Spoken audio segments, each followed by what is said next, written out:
What's up, everybody? Welcome to another episode of BWT. Today, we'll be talking about the winners and the losers of the trade deadline.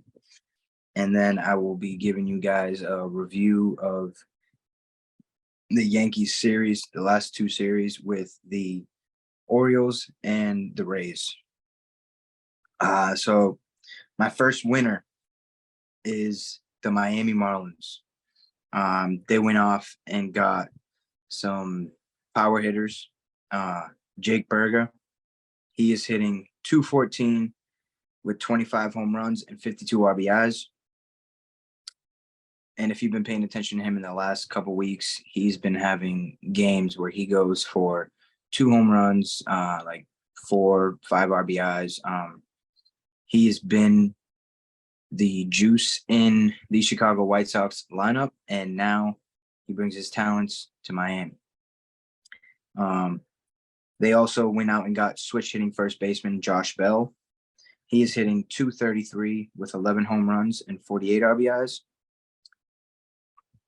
He wasn't having that great of a season in Cleveland, so maybe the change of scenery will help him out. I love his swing, love him as a player, love the way he plays the game. So this can definitely help them out in the long run. And they also went out and got David Robertson from the Mets, closer. He has a 2.54 ERA, 46 innings pitched, and 50 strikeouts. He's a veteran. He's been around winning clubhouses. He knows what it takes. He's been deep in the playoffs with the Yankees.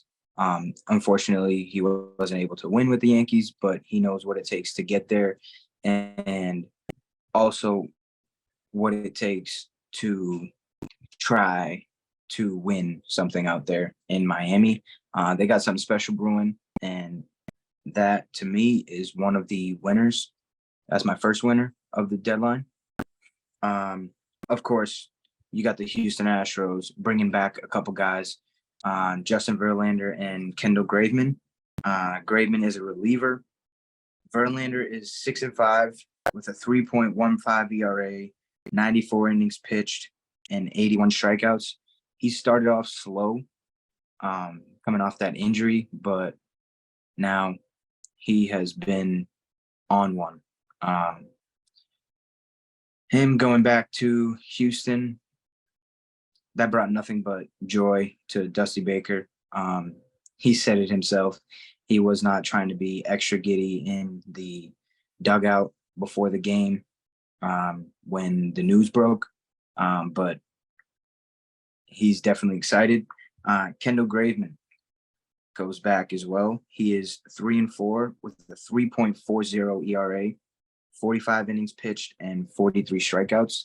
I think this is big for those guys to come back to Houston because they were a part of those deep teams that were able to win it. So that's just going to help this struggling starting rotation and bullpen, as well as the clubhouse atmosphere. Another winner that I got is the Rangers. AL West is going to be crazy. They went out and got a catcher, Austin Hedges, because Jonah Heim is on the IL right now. I questioned that move when it happened because I didn't realize that Jonah Heim was on the IL, but once I figured out that he was, it made total sense. And to have two good catchers down the road in this big playoff run, big playoff push that they're going to have, it'll be key for them. They went out and got Max Scherzer to help their starting rotation, and they also went out and got Jordan Montgomery. Hedges is hitting .180 with 1 home run and 14 RBIs. He's more of a defensive catcher. There's not really a lot of catchers that excel in the offense, the offensive part of the game. So to me, these numbers really aren't anything to look down on. They got Scherzer as well. He's 9-4 with a 4.01 ERA, 107 and 2/3 innings pitched with 121 strikeouts. And Jordan Montgomery is 6-9 with a 3.42 ERA, 121 innings pitched, and 108 strikeouts. I feel like this is going to be huge for the Rangers to be able to have 5, potential 6 starting pitchers in their rotation. Only because Max Scherzer is up in age. He has been known to complain about his arm just being sore or dead from the outing before when he was with the Nationals and he had to sit out a game that he was scheduled to pitch in the World Series. So maybe that's why they went out and got him and another pitcher so that they can have that extra day of rest for Scherzer if he ever needs it, or they'll probably just start him on that with that extra day's rest because why not? And we have a theme in the AL West. I think the Angels won in the trade deadline. The only reason why I'm saying that is because now they have a better chance of making a run into the playoffs, maybe getting a wild card spot, and potentially bringing back Ohtani. That is the main goal in Los Angeles, just to bring back Ohtani. He does not want to come back to a losing team. He's tired of losing. He wants to be able to compete for a World Series, just compete to be in the playoffs. We saw what he did in the World Baseball Classic on one of the biggest stages that the game has to offer when he struck out Trout, his teammate. That was one of the best at-bats that I've ever witnessed because it was just two greats going at it. And what more can you ask for, as a baseball fan? They went out and got Lucas Giolito to help out their starting rotation. They went and got first baseman CJ Cron and outfielder Randall Grichuk. Giolito is 6-8 with a 4.36 ERA. He has 130 innings pitched with 138 strikeouts. Cron is batting .260 with 11 home runs and 33 RBIs. And Grichuk is hitting .311 with 9 home runs and 28 RBIs. There was a lot of guys that are hurt on the Angels roster. So with them giving a boost to their starting rotation and their lineup, I feel like that gives them a better chance of competing for that final wildcard spot.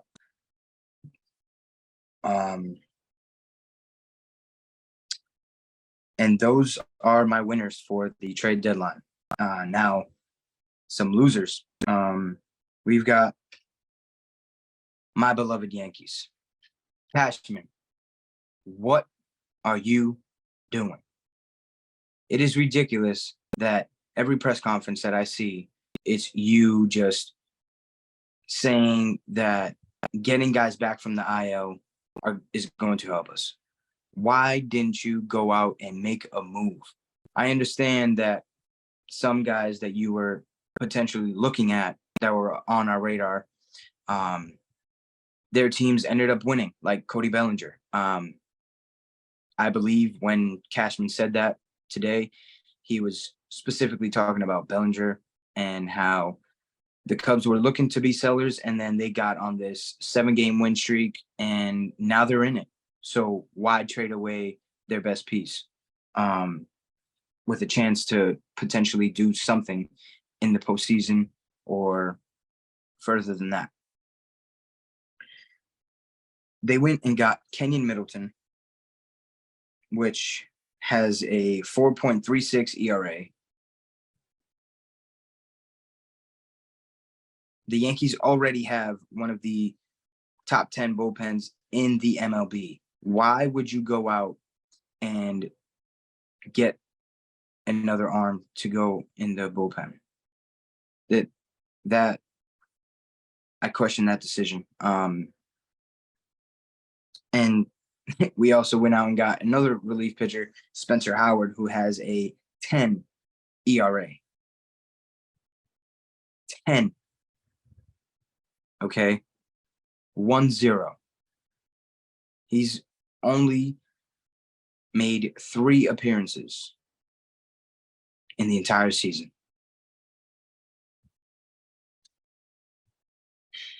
The Yankees are losers in the trade deadline.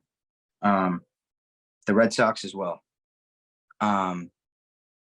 Both big market teams with only 3 or 4 games, depending on how the standings are, after this episode is aired.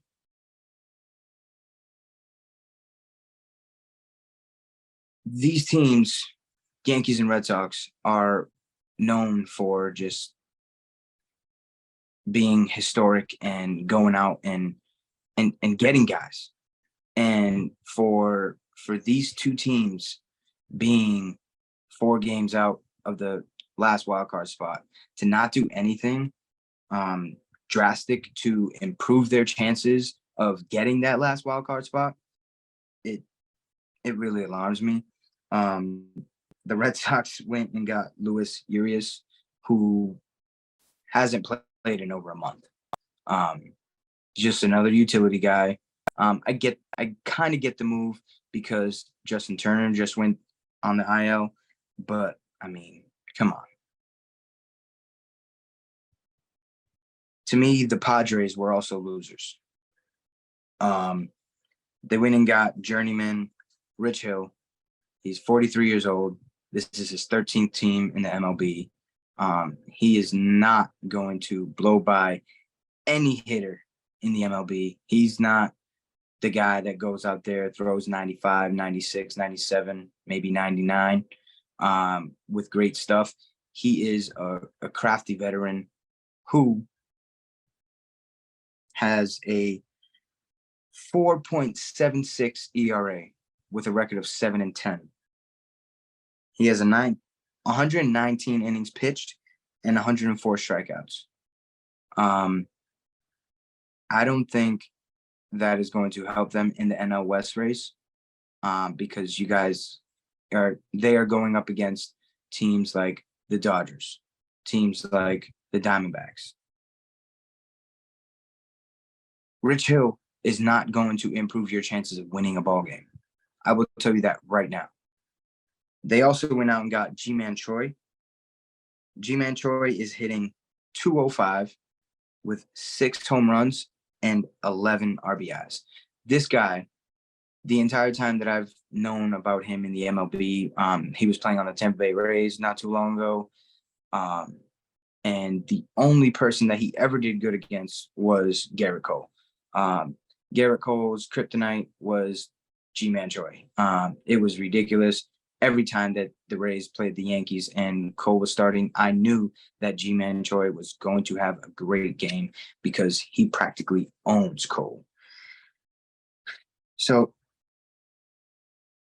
with that being said, I don't see G-Man Choi helping this offense. With all the moves that they made in the previous years, with last year's trade deadline going to get Soto, this offseason getting Xander Bogaerts, being able to move Tatis over to right field. And also, I just don't like this move whatsoever. And another loser is a player. To me, Eduardo Rodriguez lost. The reason why I say that is because he had vetoed a trade to go to the Los Angeles Dodgers, which are competing for the NL West and potentially a World Series with their roster. He decided to stay in Detroit. Don't know why. I guess he's loyal to the contract that he signed. Maybe he's got his kids in the school system and he doesn't want to get them out. But I mean, if I had the chance to go to the Dodgers and I was him, I would have taken it. It just doesn't make any sense to me, really. It really doesn't. Why not go to a team that you can potentially win a World Series with? I don't know. But those are my winners and losers of the trade deadline. And now we'll just give a quick little recap of the series this past weekend with the Orioles. The Yankees lost the first game. It was an absolute pitcher's duel. 0-0 with Garrett Cole and Grayson Rodriguez going at it. They both pitched 7 innings of shutout ball. And then the Orioles go up in the bottom of the 9th inning, and Tommy Kahnle hangs a changeup. Anthony Santander sends it over the fence to win the game 1-0. And then we come out the next day. We win 8-3, the Yankees. That was Judge's coming out party after making his return on Friday night. He went 3 for 5. He hit a home run, had a couple RBIs. Offense looked like it was clicking. And then we lose the series on Sunday Night Baseball. We lose 9-3. Severino gives up 7 runs in the first inning. He gave up 6 runs without even getting an out. And then he said, "Oh, I feel like the worst pitcher in the league." Well, I'm sorry to break it to you, Sevi. You are the worst pitcher in the league right now. You continuously find ways to just get smacked. You just get smacked around every ballpark across the nation. So until you have a good start, I am going to be on your case because I was big on you when you came back from injury. And we also lost the season series with the Orioles 7-6. That was the first time that happened in a long time. People are criticizing Aaron Boone for not putting Aaron Judge out there. But you got to remember, he didn't go to any rehab starts. He still got torn ligaments in his toe. And I think it was right to have him sit that game. But the fan in me is just like, man, we needed that game. We need to start winning series. If we are going to try to make a case for ourselves for that final wildcard spot. And then they go back to the Bronx and they lose game 1 of the series against the Rays 5-1. They lost last night 5-2. And today they were able to win with Garrett Cole on the mound again. Great performance. Giancarlo Stanton hits a home run. Anthony Volpe hits a home run. Stanton had 4 RBIs on the day. Yankees win 7-2. Great win. Hopefully we can take that momentum into the weekend series against the Astros, because that's going to be huge.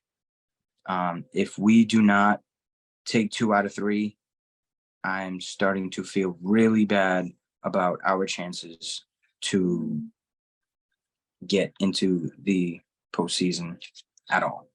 And that also means that I lose a bet. So I do not want that to happen.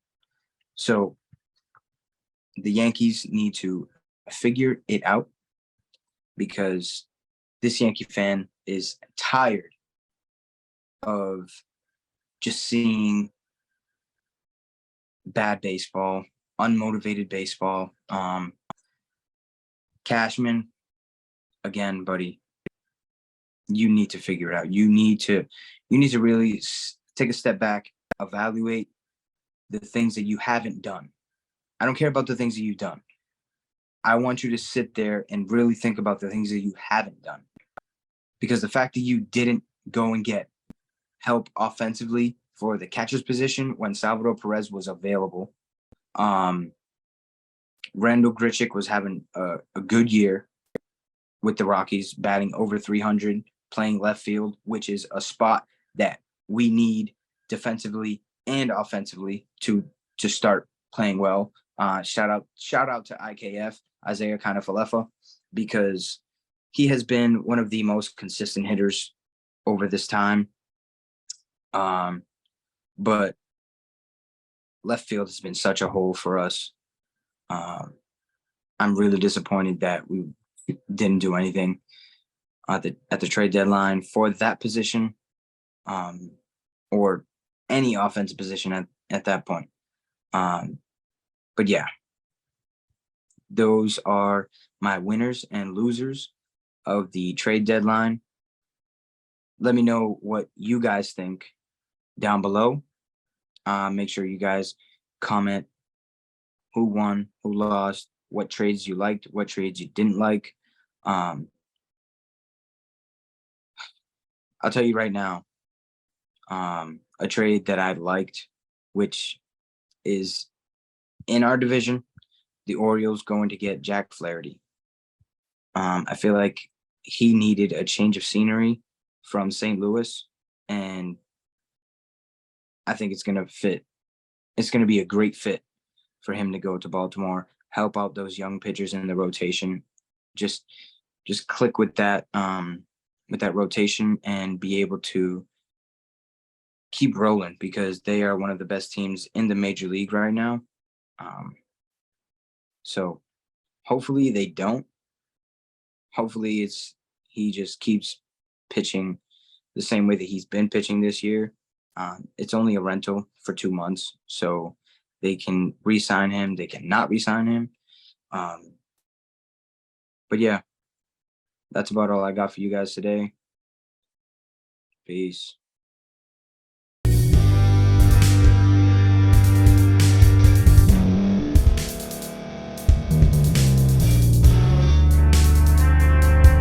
Thank you for staying to the end. If you're watching this on YouTube, please like this video, subscribe, and also hit that notification button so you can be notified next time we put out a video. If you're listening on any podcast platform, subscribe and hit that notification button, y'all, so you can be notified we put out another podcast audio. And last but not least, hit that share button. No matter what you're listening to or watching it, hit that share button and send it to somebody that you know that would love to watch this episode you just listened to. So once again, thank you for staying to the end, and we'll see y'all in the next episode.